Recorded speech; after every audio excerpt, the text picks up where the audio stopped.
Hi friends, welcome to Milmila World. இன்னைக்கு மில்கிக்கு லஞ்சும் பிரேக்ஃபாஸ்ட்டும் என்ன back பண்ணேன்னு பார்க்கலாம் வாங்க. இன்னைக்கு பிரேக்ஃபாஸ்ட்டுக்கு வந்து பன்னீர் கொத்து சப்பாத்தி தான் பண்ணியிருக்கேன். இந்த பன்னீர் கொத்து சப்பாத்தி வந்து செம்ம டேஸ்ட்டாக இருக்கும். சில்லி சாஸ், மயோனேஸ், அப்புறம் டொமேட்டோ கெச்சப் எல்லாமே வச்சு பண்ணுறது. ஆனியன் டொமேட்டோவும் வச்சுக்கலாம் வேணும்னா. நான் வந்து ஆனியன் மட்டும் வச்சு பண்ணேன். செம்ம டேஸ்ட்டாக இருந்துச்சு. ரெசிபி வேணுன்னா கமெண்ட் பண்ணுங்கள், நான் வந்து போஸ்ட் பண்ணுறேன். அப்புறம் இன்னைக்கு லஞ்சுக்கு வந்து பருப்பு சாதம் தான் வச்சுருக்கேன், தக்காளி பருப்பு.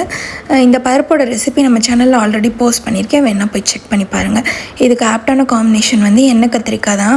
இந்த எண்ணெய் கத்திரிக்காய் வந்து இதுக்கு செம்ம டேஸ்ட்டாக இருக்கும். வெறும் ஒயிட் ரைஸில் போட்டு பசஞ்சு கூட இதோட ரெசிபியுமே நம்ம சேனலில் ஆல்ரெடி போஸ்ட் பண்ணியிருக்கேன், போய் வேணால் செக் பண்ணி பாருங்கள். அப்புறம் சஷ்டி விரதத்தில் வந்து இன்றைக்கி முருகருக்கு என்ன ஸ்வீட் பண்ணேன் அப்படின்னா முந்திரி பாயாசம் தான் பண்ணியிருக்கேன். இந்த முந்திரி பாயாசம் வந்து செம்ம டேஸ்ட்டாக இருக்கும். வெறும் முந்திரி பருப்பு மட்டும் வச்சே பண்ணுறது. இது வந்து ட்ரை பண்ணி பாருங்கள். வேணும்னா தெரியாதவங்க ரெசிபி வேணும்னா சொல்லுங்கள். அப்புறம் இன்றைக்கி ட்ரிங்க்குக்கு வந்து பீட்ரூட் கேரட் போட்டு ஜூஸ் தான் பண்ணியிருக்கேன். இதுதான் நம்ம வீட்டில் இன்றைக்கி லஞ்சும் பிரேக்ஃபாஸ்ட்டும். உங்கள் வீட்டில் என்னன்றதை கமெண்ட் பண்ணுங்கள். நம்ம சேனல் பிடிச்சிருந்தா சப்ஸ்கிரைப் பண்ணி லைக் பண்ணிக்கோங்க. ஓகே, தேங்க்யூ, பாய்.